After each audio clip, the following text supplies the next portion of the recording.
Di sebuah bus yang sedang berjalan, seorang gadis yang mengenakan gaun berdiri di samping pria tua. Tindakan pria tua itu membuat wanita ini langsung merinding. Belum juga memukulnya, pria itu langsung mengeluarkan busa putih. Beberapa orang sampai di kantor polisi.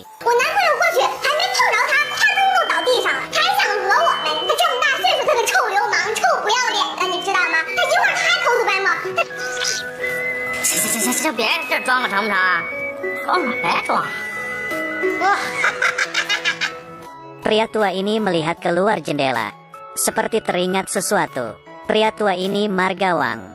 Di tahun 1980-an, dia juga seorang polisi, selalu mengendari motor 3 roda menjemput anaknya Yan pulang pergi sekolah. Dengan begini bisa membuat teman-teman sekolahnya iri kepada anaknya.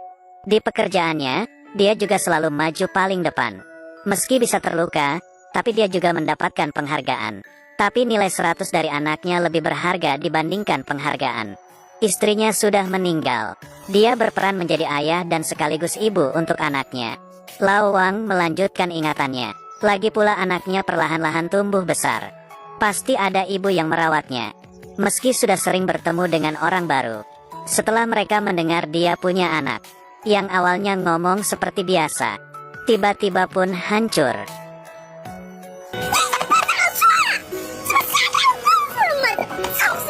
Lao Wang pun pulang ke rumah, melihat ke cermin, merasakan hal yang aneh.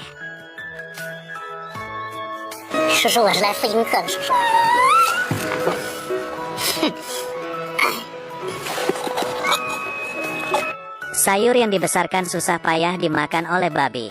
Pria itu mengajari pacarnya latihan berenang, menyuruhnya untuk relaks. Hidungnya tiba-tiba mimisan. Tiba-tiba sebuah sandal terlempar ke mukanya. Keduanya pun keluar dari kolam.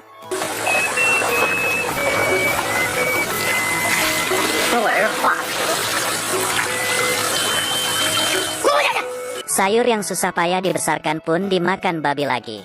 Sampai di rumah, Lao Wang sudah berubah menjadi ayah yang lemah lembut. Tapi anaknya tetap saja menangis di dalam kamar. Tidak hati-hati, benar-benar menggantung diri. Untuk saja di saat Lao Wang masuk, langsung menarik anaknya turun. Beberapa tahun kemudian, Lao Wang sudah pensiun. Anaknya sibuk kerja. Bahkan di hari Imlek tidak ada waktu untuk menemani ayahnya. Saat bertemu, keduanya juga selalu berantem. Mereka meributkan hal yang terjadi di dalam bus. Seorang pencuri menarik perhatian Lao Wang. Tapi anaknya menahannya. Dia tetap menerjang. Tapi dia sudah tidak muda seperti dulu lagi. Untung anaknya menolongnya. Tapi karena hal yang dia lakukan, ayah dan anak ini berantem hebat. Di kerjaan anaknya juga tidak berjalan dengan baik. Selalu mendapat gangguan dari atasan. Tanpa berdaya jalan di jalan raya. Dan ketemu dengan Xiao Xiao. Tentu saja, keduanya mengembalikan masa muda mereka yang disesali. Tapi kedua orang ini sudah mendekati usia paruh baya. Lao Wang sudah mendekati usia tua. Dia masih tidak suka dengan Xiao Xiao.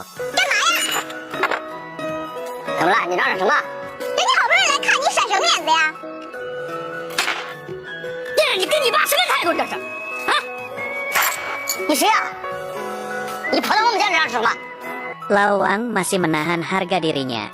Dia berjalan dengan membawa sangkar burung. Seorang membawa tongkat besi memukulnya. Dia adalah pencuri di atas bus dan datang membalas dendam. Tunggu Yan sampai di rumah sakit. Lao Wang sudah siuman.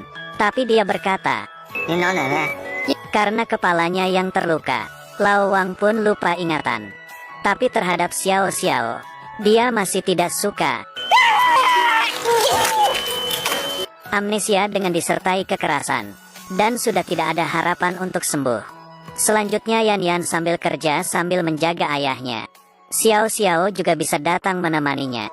Tapi harus menghindari Lao Wang. Yan tiap hari akan mengajari ayahnya hal-hal yang dasar. Seperti ayahnya mengajar dia di saat masih kecil.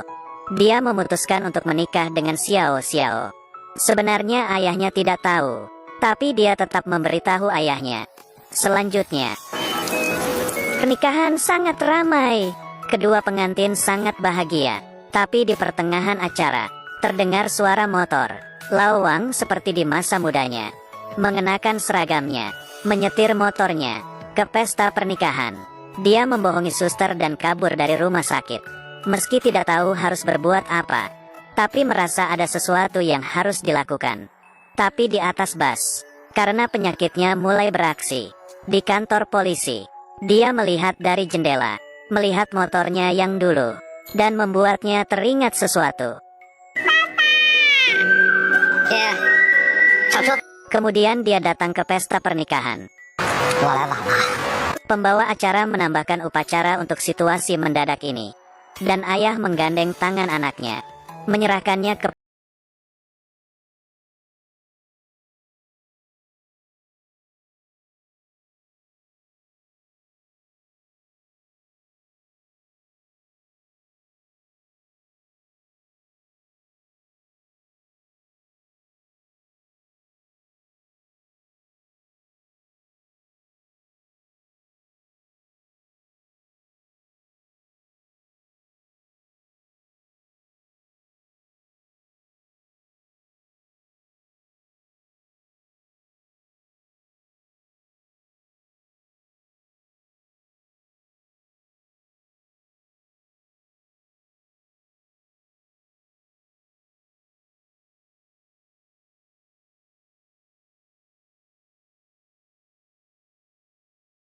Tapi tidak berhenti. Lau Wang memutarkan badannya, menggandeng tangan anaknya, berkata sambil tersenyum. 张磊同学，刚才连线